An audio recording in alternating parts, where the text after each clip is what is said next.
Hello, তুমি কি SSC বা এসএসসি ক্যান্ডিডেট? তাই তোমাকেই বলতেছি বিষয়টা। তুমি কি ভবিষ্যতে চাকরি নিবে না?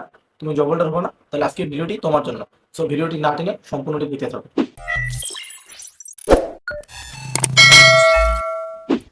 এসএসসি বা এসএসসি পাশের পর একজন স্টুডেন্টের উচিত, আমি যে ৫টি স্কিলের কথা বলবো, এই ৫টি স্কিলের মধ্যে সর্বনিম্ন ৩টি স্কিল নিজের মধ্যে আয়ত্ত করা। সেগুলো হচ্ছে basic computer, spoken English, driving, freelancing এবং কমিউনিকেশন স্কিল। কিন্তু বর্তমান সময়ে যে বিষয়টা দেখা যাচ্ছে সেটা হচ্ছে যে এই স্কিলগুলোকে বর্তমান সময়ে বেশিরভাগ স্টুডেন্ট পরোয়া করে না। তারা কি করে? তারা সার্টিফিকেটের পিছনে দৌড়ায়। অথচ দেখেন, লেখাপড়া শেষ হওয়ার পর চাকরির জন্য এরাই তখন জুতা ক্ষয় করতে করতে জীবন শেষ।